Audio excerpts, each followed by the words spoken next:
बिहार के चुनावी बिगुल में बक्सर पहुंचे और बक्सर से एनडीए के प्रत्याशी आनंद मिश्र जी हैं, इनसे हम बातचीत करेंगे। आनंद जी, आपको पहले जन स्वराज, उसके बाद बीजेपी में आपको प्रत्याशी बनाया गया, क्या कहेंगे इसमें? देखिए, यहाँ एक जनसेवा के भाव से आया हूँ और वही कर रहा हूँ। और ये प्रत्याशी बनाना एक जिम्मेदारी देने जैसा है, एक जिम्मेदारी मिला है और उसको हम लोग पूरी समर्पण से हम लोग इसको निभाएंगे। यहाँ से भारी मतों से हम लोग जीतेंगे और यहाँ के लिए अपने जो काम है आगे जो जनता के लिए उसको मजबूती से करेंगे। आसाम के सिंघम के टैग से बक्सर का जनसेवक। नहीं, बिल्कुल, देखिए, हर इंसान का एक स्वरूप होता है, जब जैसा वक्त होता है उस हिसाब से वो काम होता है। तो सिंघम वगैरह तो ऐसे ही है, वो हर पुलिस वाला ही सिंघम है, ऐसा कुछ नहीं है। और दूसरा ये जरूर है कि अब जब पुलिस का काम मिला तो उसको बखूबी निभाया मैंने अपनी पूरी शिद्दत से। और जब जन सेवा में हूँ, मतलब राजनीति के माध्यम से, तो इसको भी उतनी निष्ठा के साथ और मजबूती से सफलता से हम लोग निभाएंगे। बीजेपी में आए, जब बीजेपी का दामन आपने थामा तो कई लोगों ने, बीजेपी के ही नेताओं कार्यकर्ताओं ने इसका विरोध किया। तो क्या अब चुनाव लड़ रहे पार्टी के अंतरकलह प्रत्याशी को नुकसान पहुंचा? क्या लगता है वो अंतरकलह आपने समाप्त कर दिया इन दिनों? मैं नहीं मानता कि पार्टी में कोई अंतरकलह है। एक दो लोग हो सकते हैं जो कि निजी कारणों से अपनी बात जब रखते हैं तो उसको ऐसा लगता है कि संगठन ही रख रहा है। वो संगठन है, व्यक्तिगत तौर पे रखी हुई बात व्यक्तिगत होती है, संगठनिक बात नहीं है। भाजपा संगठन के रूप में बहुत मजबूत था, है और रहेगा। आपके विपक्ष में जो खड़े हैं कांग्रेस के प्रत्याशी, 10 वर्षों से यहाँ पे विधायक, क्या लगता है प्रतिद्वंदी कैसे उनको देखिए, यहाँ पे मैं क्या देखूं, तो जनता को देखना है। मैं तो वही काम नहीं हुआ 10 सालों में, वही देख के यहाँ पे आज चुनाव में खड़ा हूँ, है ना। यही सोच के चल रहा हूँ कि जो बक्सर का हक है, जो मारा जा रहा है लगातार, और जो लोगों की इच्छाएं हैं, जो जरूरतें हैं, उसका सुनवाई तक नहीं हो पाता ठीक से, लोगों को टहलाया जा रहा है, बरगलाया जा रहा है।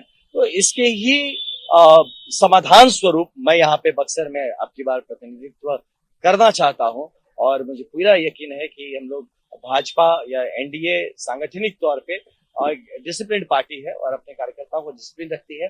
और साथ ही अगर यहाँ से कोई एमएलए बनता है बनता हूँ तो हमारी जो जनता का जो प्रेशर मुझ पे हो तो है ही, पार्टी की तरफ से भी ये प्रेशर रहेगा कि आपको परफॉर्म करना पड़ेगा, काम करना पड़ेगा। इसका यहाँ दूसरा कोई काम के अलावा दूसरा विकल्प नहीं है। या एमएलए बनना इच्छा नहीं है, यहाँ पे इच्छा है कि एमएलए बनकर जो सरकारी काम है, जो सरकारी स्कीम्स है, प्रोजेक्ट्स है, जो ये जनता के जो सपने हैं कि एक बेहतर सरकारी तंत्र यहाँ खड़ा हो, वो सबको पूरा करना है। काम पर मैं आऊंगा। एक सवाल है, क्योंकि आप शाहपुर में आपका शाहपुर में आपका जन्म हुआ, लेकिन आप ज्यादातर समय बाहर बंगाल और बाकी असम जैसे राज्यों में, तो क्या जो बिहार बक्सर की जो समस्या, उससे आप अवगत हैं?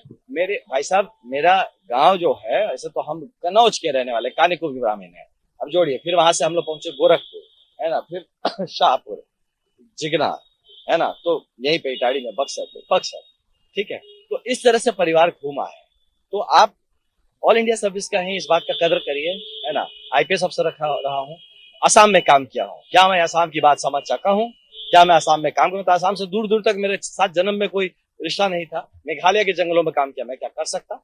जाके रिकॉर्ड चेक करके आइए। वहां जहां मैंने जीवन में कदम नहीं रखा, वहां जाके देखिए मैंने क्या काम किया है, राइट।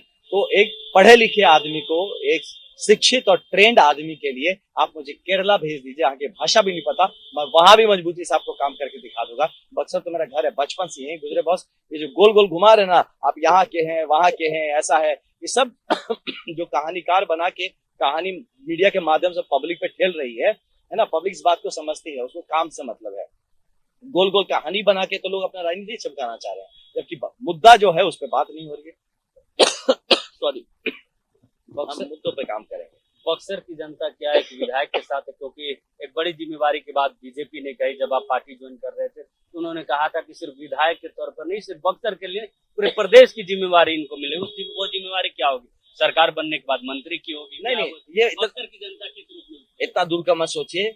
चुनाव है एक, ये चुनाव एक जिम्मेदारी है, इसी जिम्मेदारी को निभाना है। हमें चुनाव निकालना है और यहाँ के लोगों को एक बेहतरीन प्रत्याशी देना है, एक बेहतरीन विधायक देना है जो उनकी बात को समझे और उनकी बातों को पूरा करने की क्षमता रखता है। बस इतना। लोकसभा चुनाव में भी काफी लोगों ने आपको प्यार दिया, जो वोटों निर्दलीय उम्मीदवार के तौर पर काफी अच्छी आपने वोट लाई, लगता है विधानसभा में वो जीत में कन्वर्ट होगा? देखिए, डेफिनेटली जो लोग हमसे तब जुड़े थे वो आज भी जुड़े हुए और मजबूती से एक साथ जुड़े हुए हैं। और जनता, वो जो लोग मुझसे जुड़े थे, वो पर्सनल उम्मीद से कि ये बंदा कुछ करेगा, उसने ये जहां रहा है उसने किया है, यहाँ भी करेगा, ये उम्मीद आज भी कायम है। और मेरा जज्बा है वो भी आज भी कायम है। ये वक्त आएगा जब हमें काम मिलेगा तो बस उसके 3 महीने बाद आके मेरा फिर से इंटरव्यू करेगा, मैं आपको 3 महीने का रिपोर्ट कार्ड तब दे दूंगा। तो ये बक्सर से एनडीए के प्रत्याशी आनंद मिश्र थे। इन्होंने कहा इनके जज्बे के साथ ये काम करने उतरे हैं बक्सर की धरती पर। बक्सर में जब ये काम करेंगे तो 3 महीने में जनता को एक रिपोर्ट कार्ड भी सौंपेंगे। सहयोगी पिंटू के साथ चितरंजन कुमार, बक्सर।